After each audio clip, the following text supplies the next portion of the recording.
In this series, I've looked at how theatre was first invented in ancient Athens and at how it played a vital part in the lives of the ancient Greeks. I've also seen how it grew in scale and popularity, spreading throughout the Greek world and beyond. But in this episode, I want to look at what happened to theatre when the Romans arrived, and when the era of Greek dominance and independence drew to a close. It's a story that is symbolized by a building that was constructed in Athens in the 2nd century AD, and which still looks proudly over the modern city. This magnificent theatre was paid for by one of Athens' richest citizens, an intellectual called Herodes Atticus, who had it carved out of the rock beneath the Acropolis at the heart of the very city where tragedy and comedy were born. Herodes Atticus built this theatre in memory of his recently deceased wife, Regilla. It's not a bad way to say, I miss you. But although Herodes was Greek and we're in Greece, this is not your typical Greek theatre. That's because it was built when the Romans controlled Greece. And that Roman influence is very discernible in the way the 28-metre-high solid stone backdrop walls meet absolutely with the seating on either side. A very Roman conception of theatre, not a Greek one. And as a result, this theatre is the perfect symbol for what happened when the Romans took over Greece. They adopted Greek art, architecture and culture, and in doing so preserved the legacy of Greek theatre for us today, but they also adapted Greek theatre for their own very Roman ends. And the ways in which that process of adoption and adaptation took place give us a fascinating window into one of the most dynamic and monumental periods of ancient history, as the Romans turned the Mediterranean Sea into Mare Nostrum, their lake. In this episode, I want to look at the vital part played by the Romans in the preservation of Greek drama and in the history of theatre. And I want to explore how this famous empire provides one of the crucial connections between our modern drama and the great plays of ancient Greece.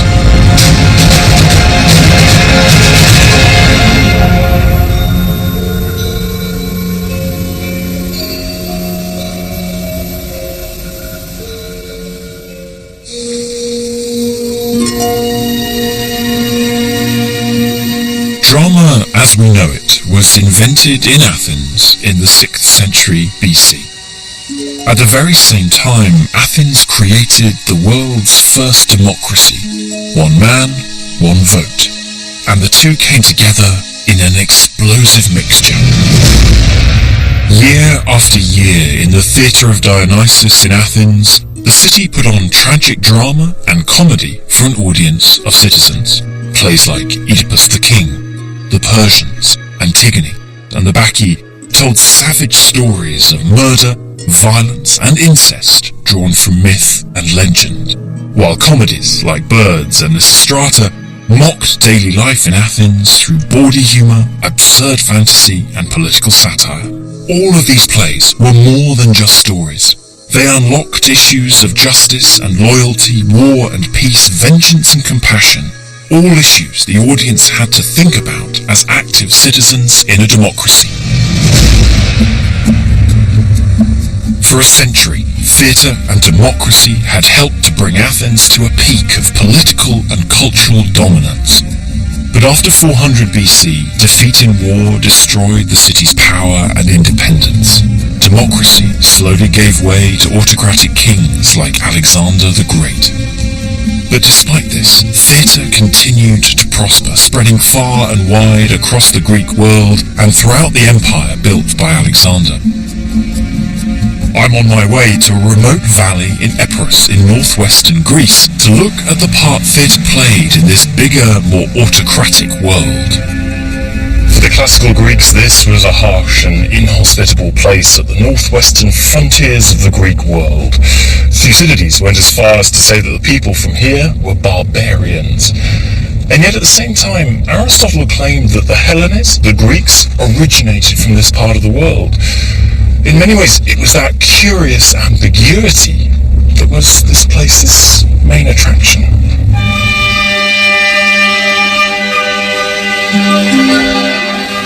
This is Dodona, at the heart of the Epirus region. In ancient times, it was the site of a famous oracle. Greeks came here from all over to get answers to their problems from Olympian Zeus, king of the gods. One popular story was that oracular responses were divined by listening to the rustling of the leaves on the sacred tree. Another, that there was a series of bronze cauldrons around the tree that made sonorous noises. Now, this place was never as flash as other oracular sanctuaries like Delphi. That was until the early 3rd century BC, when everything changed. The turning point was the death of Alexander the Great. His enormous empire fragmented, and much of Greece came under the control of warlords, autocrats, and kings. Dodona was no exception, and it eventually came under the control of a man called Pyrrhus. These were more turbulent times, and you might expect theatre to suffer as a result, but the ruins here at Dodona tell a different story.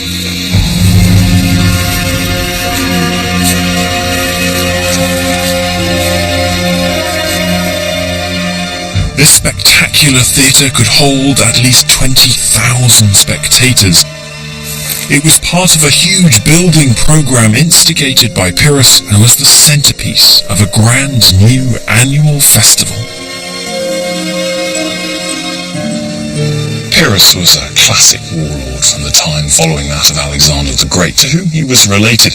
He was not a democrat, he was an autocrat, the kind of guy who had his co-ruler murdered. But in building here at Dodona this theatre and the athletic tracks and setting up the competitions and festivals, Pyrrhus gave a concrete centre not only for the new alliance that brought Epirus together, but also a concrete demonstration of his own personal power. The very architecture of this theatre, its retaining walls, look like Hellenistic fortress towers. And by doing all this, Pyrrhus put Dodona, Epirus and himself on the map as players in the wider Greek world. Rather than taking a back seat in the rivalries and conflicts that beset Greece, theatre had become a tool in these power struggles. It was a symbol of power and prestige. But the plays that would have been performed at Dodona and at other theatres throughout Greece were no longer the same democratically charged tragedies and satirical comedies with which theatre began. Instead, the stories that played out in these grand arenas were more down-to-earth affairs. As Athens' power waned, its brightest star was the comedian Menander, whose universally acceptable and enjoyable situation comedy meant that he and his plays debunked Athens' decline and spread throughout the now much wider Greek world that went all the way into Asia, and whose epicenters were now not in central Greece, but in places like Alexandria in Egypt or Pergamon in Asia Minor. Indeed, what we have of Menander today has survived to us because it was written down on papyri in desert places like Egypt, which is what makes it all so frustrating that today, despite his incredible popularity in the ancient world, we only have one complete surviving play of Menander. That is, until recently, because now we have enough bits and pieces of a second to put its plot back together. It was called The Woman of Samos. The woman of the title is a prostitute called Chrysis. She has been invited to live with her lover, Demeas, and his son, Motion, in Athens. But while Demeas is away on business, Motion gets the girl next door pregnant. When the child is born, he gives it to Chrysis to nurse, hoping to keep it a secret until a marriage can be arranged. But when Demeas returns, a series of misunderstandings lead him to believe that his son and his courtesan have been having an affair.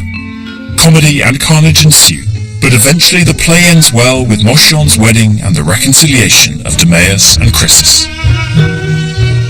It's very much a domestic comedy and a comedy of manners playing on stock characters. You've got the courtesan who's actually very good-natured. You've got an angry old father and the misguided young man who's trying to get married, and the cook, the usual crowd. It's about a family, it's got a love story in it, of course. It's about a couple who are eventually going to get married one way or another. I think it transfers very well culturally. It's a comedy of errors, and these always work, no matter where you are. Plays like this pulled in audiences from Afghanistan to Marseille throughout the wider Greek world and what had once been Alexander's empire. And nowhere were they more popular than in the Greek colonies of Italy and Sicily. Rich, cultured and powerful, these Greek settlements were the opposite of a colonial backwater. They were the equals of any Greek cities anywhere. They were a byword for luxury and style, and they adored theatre. One of the most enthusiastic was here, the city of Syracuse in Sicily. Syracusan patrons had invited the great Athenian dramatists Aeschylus and Sophocles to perform their plays here, and Syracusan dramatists had written and produced plays back in Athens, and even introduced their own native form of drama, mime, to the great city. The success of theatre here in Sicily demonstrates the pulling power of Greek culture in the ancient world. Greek drama, architecture, vase painting and sculpture were an intoxicating attraction. They were the height of sophistication. And in 282 BC, the wealth and culture of the Greeks in southern Italy and Sicily attracted the attention of a new power, Rome. It was at the Greek city of Taras, now Taranto, that the Romans first forced their way into the Greek landscape. The people of this city found themselves attacked from the sea by a Roman fleet. The Tarentines won this encounter, but we all know their luck wasn't going to last. Within little more than 250 years, Rome would be calling the Mediterranean Mare Nostrum, our sea. The Tarentines knew it too. When Rome attacked, they sent out a call for help to their fellow Greeks. A call that reached the ears of the warlord Pyrrhus across the Adriatic in Dodona. Dodona had long been connected to the Greek colonies of southern Italy, one of which was Taras, and so it was in a fantastic position to know that things in the west were changing. And so when Rome attacked Taras, it's no surprise that Taras came here to Epirus and to Pyrrhus to ask for help. Pyrrhus, just a few years before, had failed in his campaigns to expand his empire east. This was his opportunity to head west. Pyrrhus sailed for Italy to check the upstart Romans with an army of 25,000 soldiers and 20 elephants. But the Romans fought much harder than he had expected. Even his victories cost thousands of lives. Another such victory, said Pyrrhus after one of them, and we shall be lost. In fact, one of Pyrrhus's greatest legacies is the term Pyrrhic victory. A victory won at too great a cost to be worthwhile. In the end, the attempts of Pyrrhus and the Greeks to withstand the Romans failed, and when Pyrrhus returned to Greece to expand his domains elsewhere, he was killed in a street fight and his empire collapsed like a house of cards.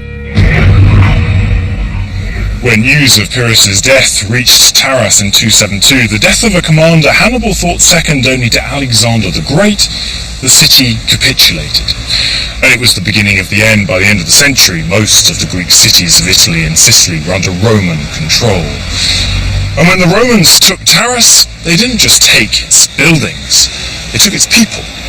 And that, according to one source, included a playwright. Theatre was about to enter the Roman bloodstream.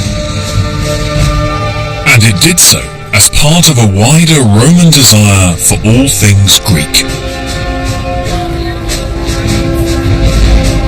When we think of the Romans, we think of the grandeur of empire and the glory of Rome, which are expressed here in the Forum, the teeming centre of ancient Roman public life. But when Rome first conquered Taras, it had not yet become the centre of a mighty empire. It was a city-state, a republic on the hunt for power and prestige. And one of the ways it could get it was by absorbing the cultural achievements of the conquered Greeks, including architecture, literature, and of course, drama. We've become so used today to seeing Rome as the eternal city, the imperial city, powerful, solid, undisputably in charge of all they survey. But of course we first need to dial ourselves back to the very origins of this place, to when it was a pugnacious republican city dominated by rival clans fighting to gain that supremacy and that power. Not far from the Roman Forum, in the Lago Argentina, 20 feet below the city streets of modern Rome, you can see how this upstart Roman Republic worked, and how it responded when it brushed up against the Greeks, the cultural champions of the ancient world. Today when we look around Rome, we're seeing mostly imperial Rome, we're seeing, the eternal city. How would you sum up to someone what it was like to be in Rome during the Republican era? If you can imagine a large mafia which doesn't use violence between the rival clans and is also the state, and also has a clientelistic relationship like the mafia with the people low down. That sense of the power of the individual families, their competitiveness, their sense of personal honour, the ease of front, and the vast amount of fixing money that comes out of it. I think those things are all something that would strike a Greek visitor. For these Romans, the conquest of the Greek cities in Italy made Rome a city that mattered, and incorporating aspects of Greek culture was a great way to show it. Are there elements of the Greek world and of Greek architectural styles and art that we can see within Roman building as well? Things that aren't here anymore, the cult statues, things like that were very Greek. The orders, the Corinthian order, Doric order, Ionic order, but also if we can see over there, I don't know, they understand that Greek temples have to glint. Right. They understand that they're made of white marble. You can see this local brown, rather crumbly stone, the tufa. They understand that doesn't look like Greek temples. If you look on the columns over there, just the remains, the white stuff, that's stucco. It looks rather like large amounts of chewing gum. But actually it's stucco, which is meant to clad this brown tufo stone. And when you polish it, it shines. It's got little bits of ground up mica and marble in it, and so it gives that effect that you would see if you went to Greece or Sicily and saw a full-on marble temple. So are these the Romans trying to compete with the extraordinary examples of Greek architecture, or is it to sort of show that they have somehow taken over the mantle and incorporated them and are better than? I think initially it's competition. I think they open their eyes to what can be done, what should be done. You want a proper city with proper houses for the gods which properly commemorate your relationship with them. That's how you do it. As we pass later towards the end of the Republic, it becomes a discourse of dominance. So that's saying we've taken it, we've conquered it, we've earned it, and now we're doing it bigger and better. And one of the things that gets inserted into that mix in the mid-3rd century is theatre, is Greek theatre and Greek playwrights. What does theatre offer, and why is it taken up? I think it offers something sophisticated. So there's clearly an appreciation that there's a superior culture which manifests in this way, in the sense that this is how a community ought to behave. It ought to have these sorts of ways of expressing itself. Very important in the Roman context, as in the Greek context, that these are plays staged at religious opportunities. And like this temple, the plays are another acquisition of empire. Some types of poetry and drama did already exist in the Roman world, including forms of farce, mime, and religious performance. But soon after the capture of Taras, the Romans started staging plays. These plays were put on at religious festivals and relied heavily on Greek stories and the Greek style. The man who wrote them was called Lucius Livius Andronicus. Sadly, only fragments and titles of his work survive, but they paint an intriguing picture. Livius Andronicus was not a Roman, but probably a Greek, potentially a slave, and according to some sources, from the Greek city of Taras, the very city that the Romans had captured in battle. And yet, some of the greatest writers in Roman history call him the father of Latin literature.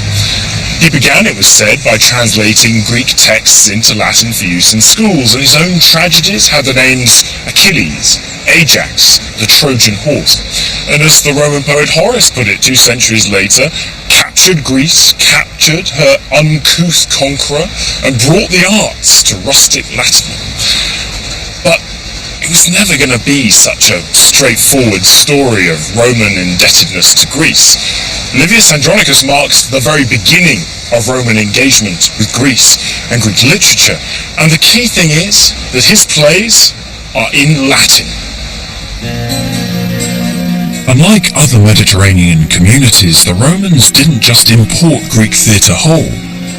They adapted elements of Greek drama, but they created their own new plays from scratch in Latin.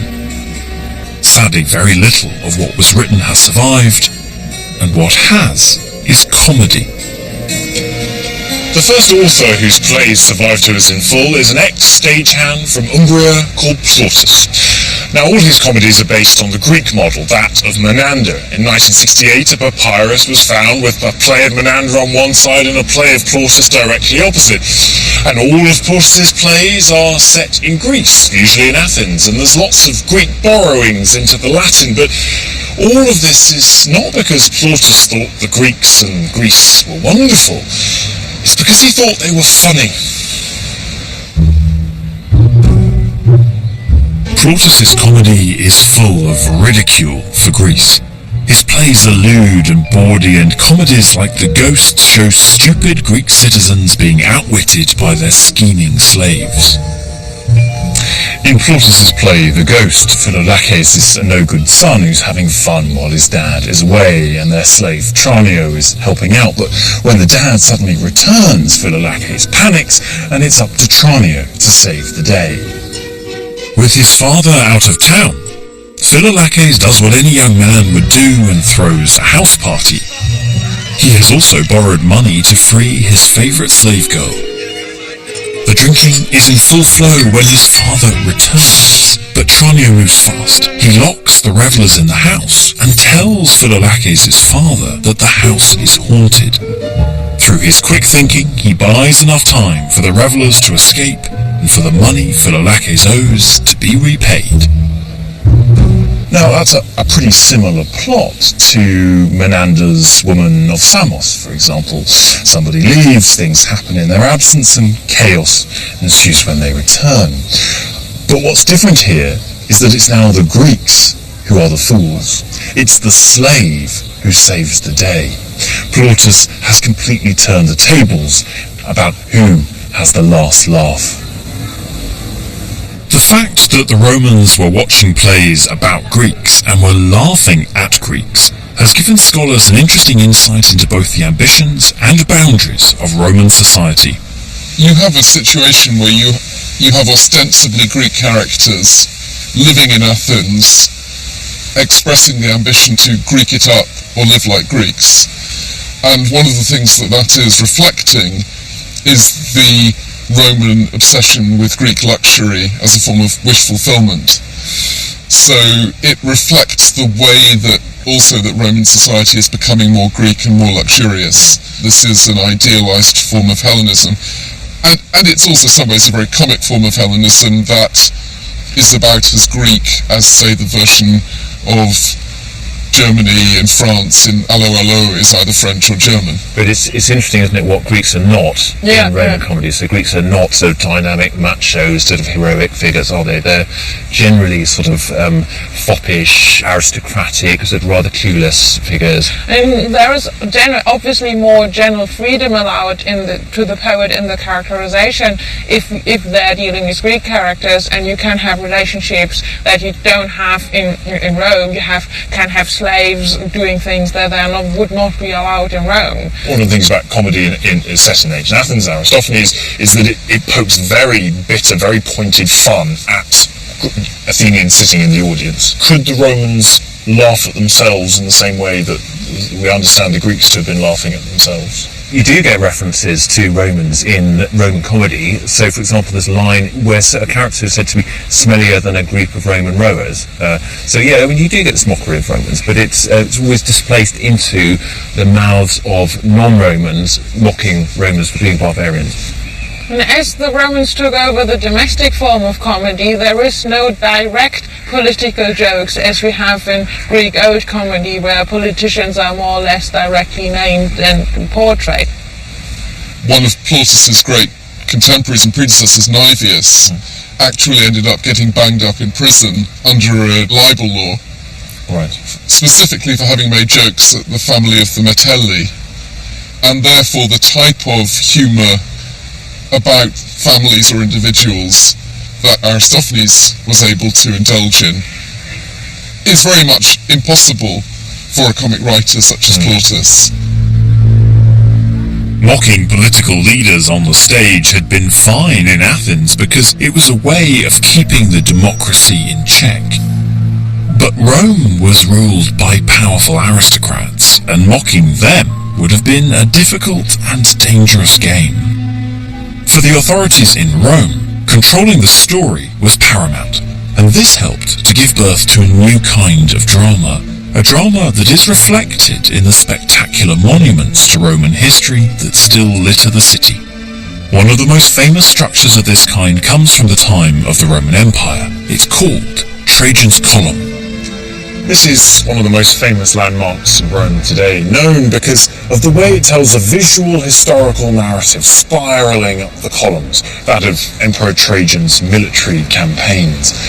But this interest in telling stories' historical narrative goes right back to the roots of Roman culture. And in the 3rd century BC, the Romans actually created their own form of drama that mixed tragedy with reality, with historical narrative, telling the stories of some of their most famous adventurers.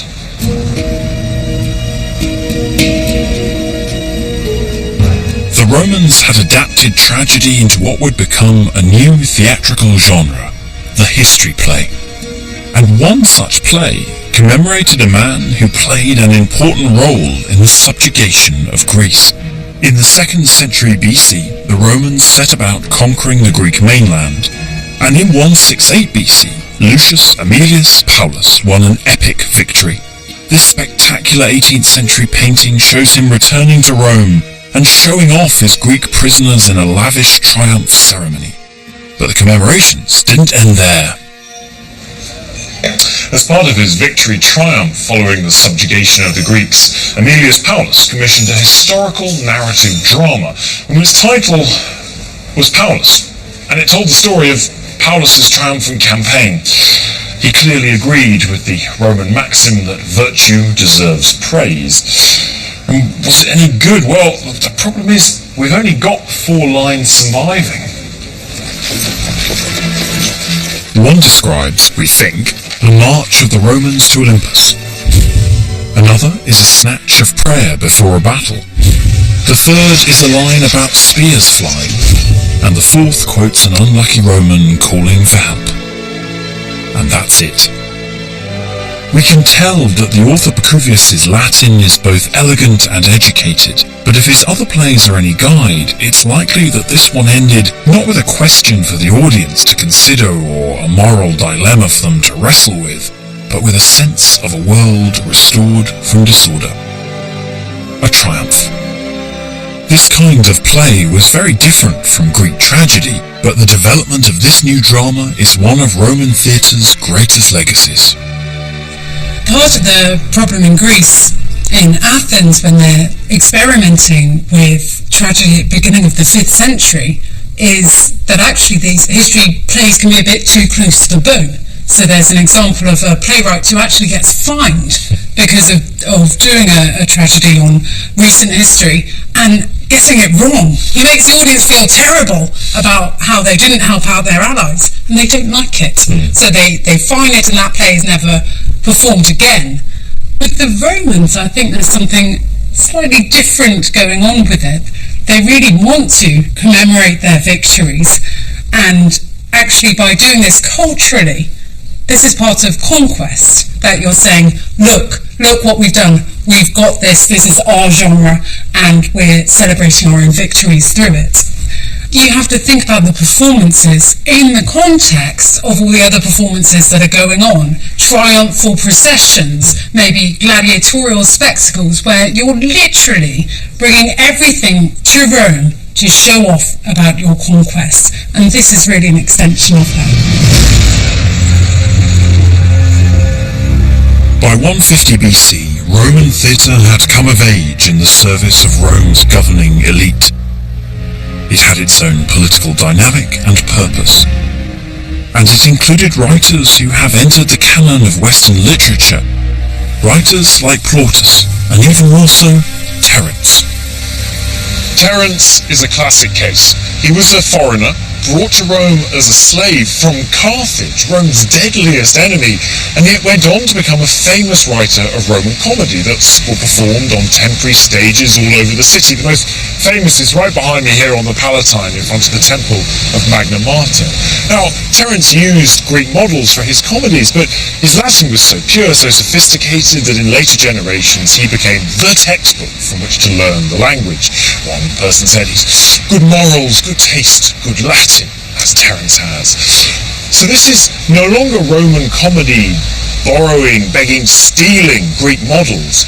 This is Roman comedy standing on its own 2 feet, confident in its own Romanness, its Romanitas. This Roman confidence was evident when Roman soldiers returned to Athens many years later, in 87 BC, to put down a revolt. The general leading the Roman forces was called Lucius Cornelius Sulla. He laid siege to Athens, and despite the city's impressive cultural reputation, he showed no mercy. He used wood from sacred groves, he plundered temples, and when Athens finally fell, the slaughter was said to be so great that the streets were flowing with blood. Sulla was not just a man who had captured Athens for Rome, he was also the epitome of a breed of Roman who was fully immersed in Greek culture, yet not overawed by it. When he captured Athens, he is said to have quoted one of Athens' own playwright's lines right back at them.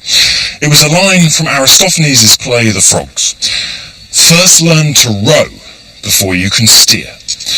And in that one line, Sulla had brilliantly taken 2 of Athens' most treasured accomplishments in all of history, the theatre and their supremacy at sea with the fleet, and combined them into one of history's perhaps most sarcastic put-downs. The Athenians were forced to eat their own humble pie. Ouch. The Romans had succeeded in making drama their own, but it didn't play the same role or have the same status that it had had in Greece. I want to find out more about the differences between these 2 societies, and I think that the different designs of their theatres could be a good place to start. The ancient Greek world was littered with monumental theatres, many of which survive to this day, evidence of Greek architectural skill and ambition. To harness and contain the emotional power of their plays, the Greeks had developed very special places for performance. Their theatres were open spaces, easy to get into and out of, and usually with views over the stage to the landscape beyond. They were part of the landscape and part of the community, both religious and political. This theatre at Epidaurus is probably the most perfect example to survive. Even today, visitors here respond.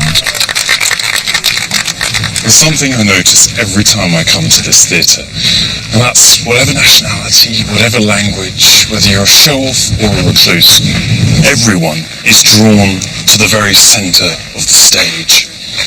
Now, partly I think that's to do with the visual sightlines of the theatre all meeting here and the perfect acoustics which make this such an extraordinary experience, but I think there's an honesty and a nakedness to the design of the Greek theatre and its stage that allows the audience to empathise more easily with the performers. And as a result, the very design of the Greek theatre builds on what all the religious rituals that happened beforehand were trying to do, to eliminate the gap between them in the audience and us on the stage, to create not two different entities, but one body. This same design was used all over the Greek world. But in Rome, theatres were very different indeed. To begin with, there was no permanent accepted venue. Terence and other writers had to perform their plays on temporary stages in places like the Forum or in a sanctuary, or here in the Circus Maximus, more usually used for chariot races. Reconstructions by modern scholars following ancient depictions like that in the House of Livia in Rome revealed that these structures could be very lavish indeed. But I want to know what their temporary nature tells us about the role of theatre in Roman society. You can see temporariness as a form of popular control. The Senate pays for the dramatic festival every year. Somebody pays to have the stage put up. If it isn't there permanently, one of the threats is, well, if you do not behave yourselves, it won't be here next year.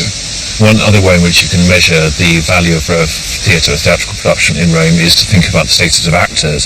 In the Greek world, they're relatively high status, and we know that there's this guild of actors, the Artists of Dionysus.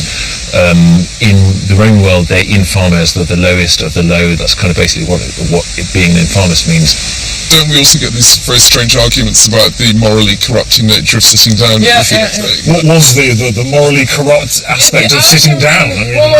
I think the Greeks conducted their assemblies while sitting down, and the Romans didn't, and so you were more virtuous and strong. The funny thing is that the Greek word for civil strife, stasis, seems to be associated with ideas of standing up, whereas the Roman word for civil strife, sedition, is actually connected with ideas of sitting down, and therefore sitting in the theatre might be a dubious and morally damaging activity.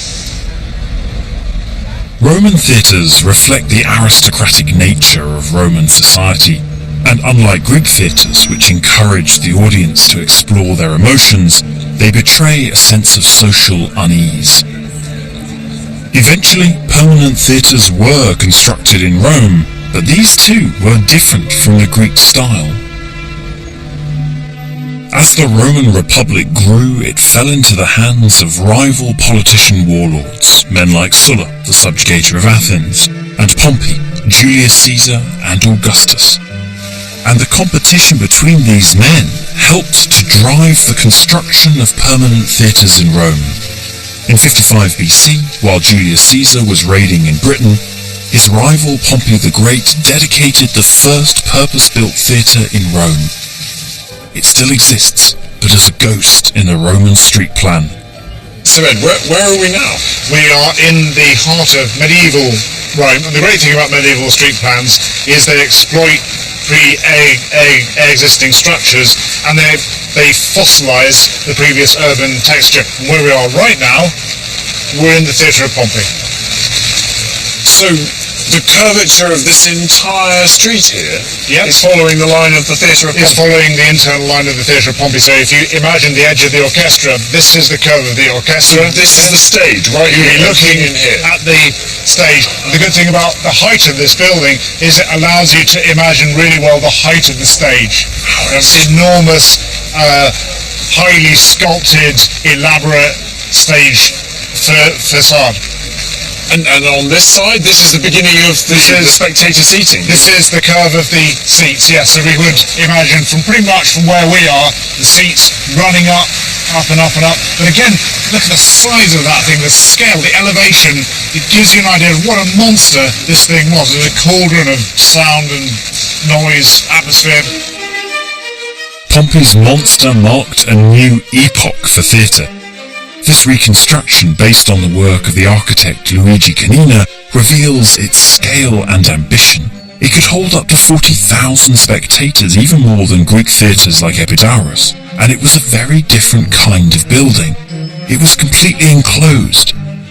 Behind the 100-metre stage rose a lavishly decorated scene building 3 stories high, and the whole thing was part of a walled complex which included a park and a new building for the Senate. I mean, this was unmistakable and unmissable marker on the city plan of Rome, wasn't it? It's the biggest thing that's been built in the city up to this point. Staking ownership and dominance over the entire place. Yeah, it's a fantastically daring piece of victory building. This kind of theatre design reflected the hierarchical nature of the Roman world, a world that soon went from being a republic to being an empire.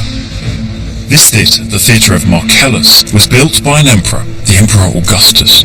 It's a structure that still evokes a sense of power, order and control. Where you had once enjoyed theatre in a public open space, this was a permanently enclosed building. And unlike Greek theatres, where people arrived all together at this theatre, people entered through a large number of separate, narrow entrances, because Roman leaders had a fear of large crowds. After that, stairways took you into different levels of the theatre, which were assigned to people of different social classes. Senators in the best seats, and the plebs at the top. In the Greek world, theatre was an inherently open and socially risky process, but here in the Roman world, risk just isn't part of the calculation. This became the archetypal model for Roman theatre spreading out across the Mediterranean, and it didn't just keep people in order in their seats. The stuff that was being put on the stage was also increasingly anodyne as well. And at the end of the day, that was all due to the man who was responsible for pretty much everything we can see here, the Emperor Augustus, and his plan for peace and harmony.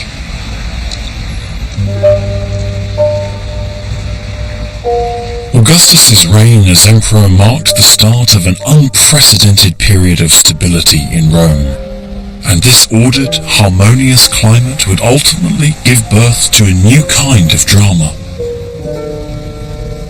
Long ago, the Greek poets had spoken of an age of gold, an age of peace and harmony. And now, after the long and vicious years of civil wars that had torn the Roman world in two, Augustus promised a new age of peace. His poets sang of it, and most importantly, he celebrated it here in marble at the altar of peace. It's called the Areopagus Augusti, the altar of Augustan peace. It is perhaps the most spectacular example of Roman sculpture in the world, and it all has a political message. It's an altar on which sacrifices would be made to the goddess of peace.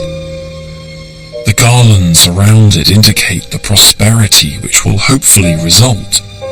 On the end walls, mythological scenes depict the new golden age which will come with Augustus's peace. And on the sides, we meet the people who have brought it all about, Augustus and his entourage, not forgetting the Roman people. The whole building mirrors the content of Roman plays, a combination of history and mythology, with a heavy dose of propaganda. Peace had never much been worshipped in Rome before this, but now Augustus put it at the very heart of his message for Rome and for her empire. And the delicate subtlety of the carving on this building belies the brick-in-the-face message it contained. This was to be a world of peace, but also a world in which every element, every part of Rome's empire was united under the power of Rome. This was to be a place and a world unlike any that had been seen before. This united, pacified world gave birth to a new kind of play, one that could cross linguistic and cultural boundaries. It was called pantomime. But it was not pantomime as we know it. Augustan pantomimes were mythically fraught episodes communicated through mute dancing. All the action was handled by a solo dancer performing all the parts, changing masks as he went on, hence the word panto, every mime a part. Alessandro Zanobi is both a scholar and a dancer. I think the closest maybe comparison we can make it's with the Kathakali dance, which is this Indian dance drama.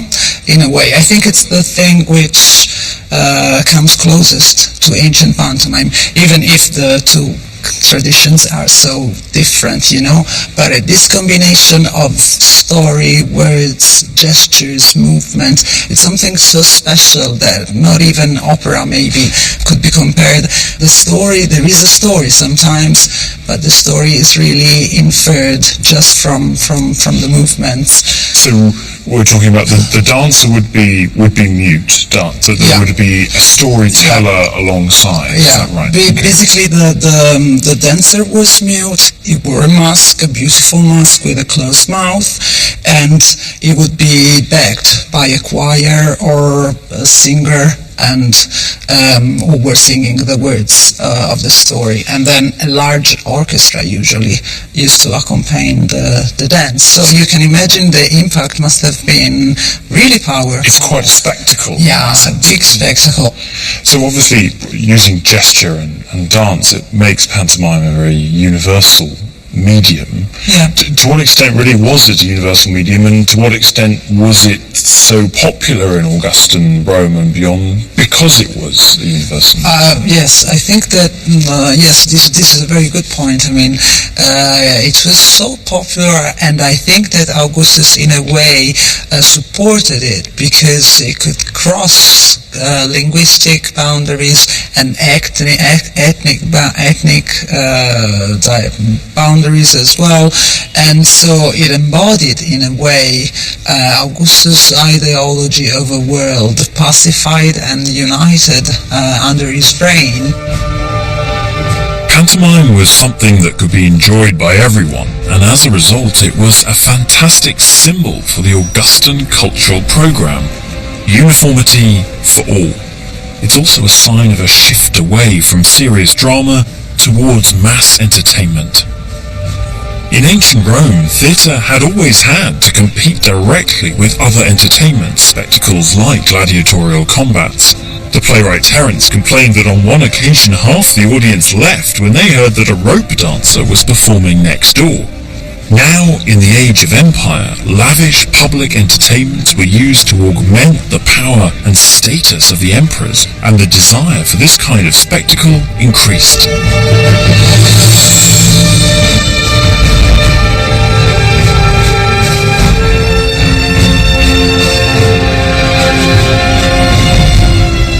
Over time, new amphitheatres like the Colosseum would not only dwarf even Pompey's great theatre, but would also be dedicated to real, not stage, violence, bloodily performed before audiences of up to 50,000 at a time. With spectacles like this to see, performances of plays would dwindle and drama would become more of a writer's medium. But not before Latin drama had one last hurrah in the reign of the Emperor Nero.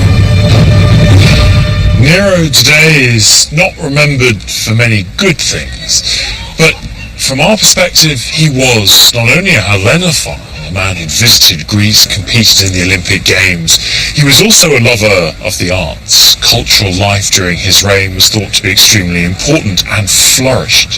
Indeed, it's Nero's time that sees one of the last real flowerings of Latin literature. These included a number of plays written by Nero's tutor, Seneca. Seneca wrote 9 tragedies which retold stories from Greek myth. Thyestes was one of Seneca's Greek-style tragedies, and comparing it to an original Greek tragedy gives us a fascinating insight into just how far drama had come, and into the differences between the two great cultures of Greece and Rome. The twin brothers, Atreus and Thyestes, are rivals for the throne of Mycenae. Thyestes has been banished after seducing Atreus' wife, and Atreus, thrown into a violent rage, concocts a cruel and bloody revenge. He lures Thyestes back to the kingdom with false promises of peace. Then he brutally sacrifices Thyestes' children. With his own hands, he cuts the body into parts, severs the broad shoulders at the trunk, heartlessly strips off the flesh and severs the bones. his terrible vengeance culminates with him feeding Thyestes his dead children for dinner. With Seneca, what you get is a lot more rhetoric. So you'll get longer speeches, and this is part of the argument that perhaps these were actually recited rather than performed. Some of these descriptions, particularly messenger speeches, where you're reporting something that took place off stage. Some of these are very graphic. So I'll read you a little bit, which is from the messenger speech in the play, and this is where Atreus is sacrificing his nephews. Torn from the still living breasts, the vitals quiver. The lungs still breathe, and the fluttering heart still beats. But he handles the organs and inquires the fates and notes the markings of the still warm entrails. And to what extent do you think that sense of gore responded to the types of things that Romans would see about them on a fairly daily basis? I think you have had this cultural shift, and I think if we think about spectacles like gladiatorial shows and understand this as entertainment, then that really perhaps helps us to understand what's going on with these descriptions.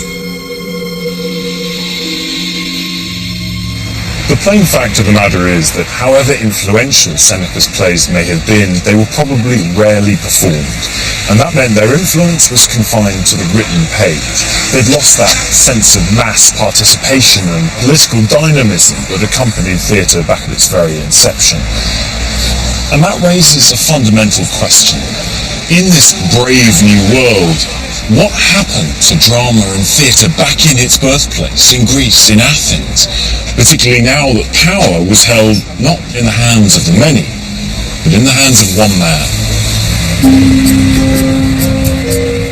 Back in Greece, theatre had remained part of public life, but there are signs that drama now faced competition from Roman spectacular entertainments. This is Argos, a classic middle-of-the-road ancient Greek city-state, but the impressive Greek theatre here was given some very Roman renovations. This place vies for the title of the biggest theatre in Greece.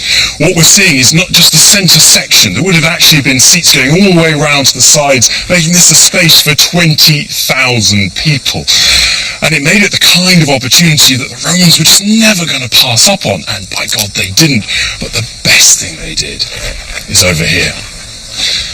The Romans didn't just use Greek theatres for drama, but also for gladiatorial combat, and that led to problems because here in the first reserved row where all the religious officials sat, gladiators kept falling over and dying on them.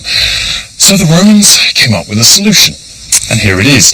These large potholes that run all the way along the front row were used for large wooden posts along which could be strung nets, and these nets would keep out not only dying gladiators, but also the wild beasts that the Romans brought onto the stage.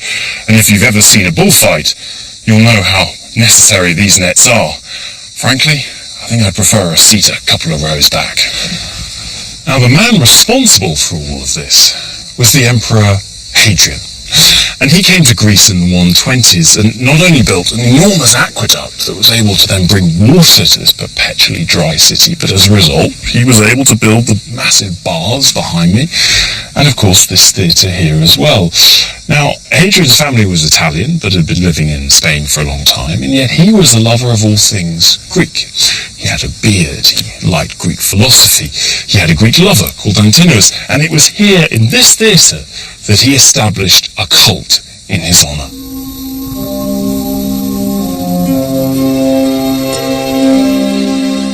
Today we remember Hadrian for the Great Wall that he constructed in Britain, but it's his classical enthusiasm that is his greatest legacy. And nowhere benefited more than Athens, the city which had given birth to theatre half a millennium before. Hadrian's aim was to restore Athens to what he saw as its ancient cultural glory.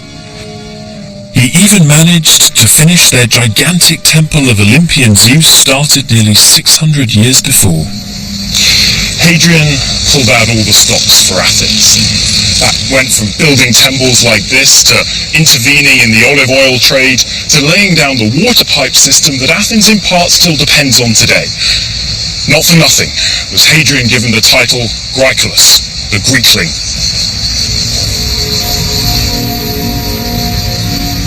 Hadrian also made improvements to the Theatre of Dionysus. Whereas his predecessors had staged gladiator fights in the theatre, building a wall in front of the seats to separate the action from the spectators, Hadrian attempted to reinforce its dramatic origins by adding an elegant frieze to the stage building. A little later, a new theatre was constructed by the tutor of Hadrian's children, Herodes Atticus.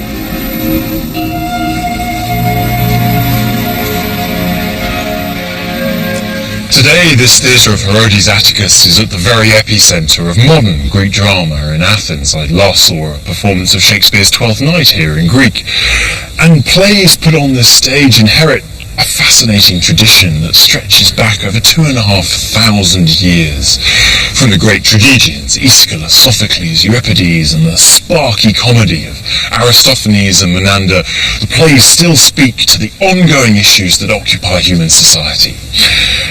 And it would be nice to think that when this theatre was built, it ushered in a whole new era of new tragedies and new playwrights, a new golden age. But sadly, it was not to be. There was no new golden age of theatre, and perhaps that was inevitable. The riches showered on Athens were the direct product of Hadrian's patronage. When he died, it all began to dry up, and in the end his interest was fundamentally a literary one. A love of all those brilliant writers of the past golden age. So it's no surprise that Hadrian's most spectacular monument here now is not a temple or a theatre, but a library. This is the business end. This is where the books are kept. These alcoves once held wooden bookcases for the papyrus scrolls, not just of poetry, philosophy or state archives, but also plays and comedies. And with this repository of knowledge, the Library of Hadrian here in Athens was set to rival the Great Library of Alexandria and become the intellectual focus for the Mediterranean. It was perhaps the most luxurious public building in Athens, with gilded ceilings, marble columns imported from Turkey, and elegant pools and gardens in the courtyard. Revered the great works of Greek literature may have been by the Romans, but that reverence came intertwined with a Roman treatment of Greece, a bit like a theme park, a place to go and play at being Greek and use those great works of literature for debate practice or just entertainment. And like with any theme park, there came a time when you went home and the Romans became fully Roman again. And yet, it was because of that curious mix of reverence, make-believe, and a little bit of tackiness that the tragedies and comedies of ancient Greece survive for us today.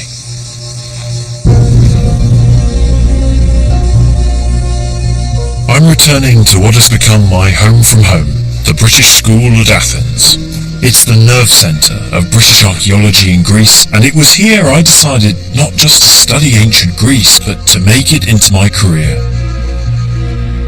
And one of the reasons for my decision was my fascination with the plays to be found on its shelves.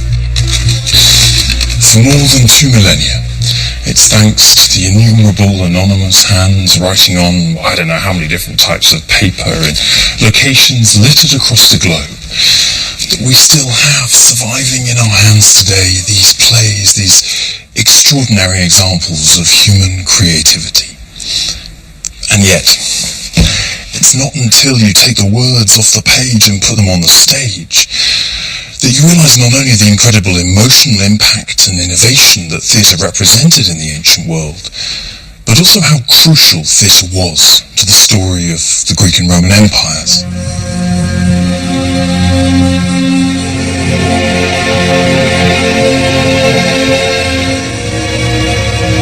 Ancient Greek drama began as an astonishing innovation in a revolutionary world. It guided and shaped democracy in Athens and became extraordinarily popular throughout the Greek world and beyond. And when the Romans arrived, Greek theatre wasn't lost. It was adopted and adapted for the new Roman world, but most importantly, it was preserved. The influence of Menander and of Roman playwrights like Plautus and Terence can be seen in the works of Shakespeare, Ben Jonson and Oscar Wilde, not to mention in modern dramas, romantic comedies and in sitcoms. But more than that, we still stage epic performances of the original plays themselves, a truly astonishing outcome when we consider that the oldest surviving ancient Greek drama is now 2,500 years old. These plays still speak to us today. They reveal the fundamental contradictions, emotions and possibilities that are represented in human existence. And that for me means that they're going to be around with us for a long time to come.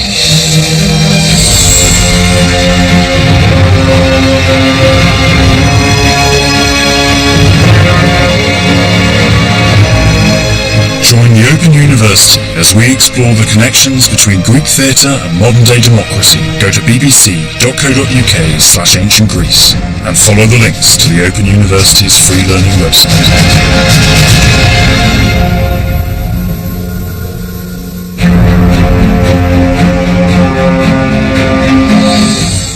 Stay with us here on BBC 4. We're exploring another 20th century battlefield with Dan and Peter Snow next.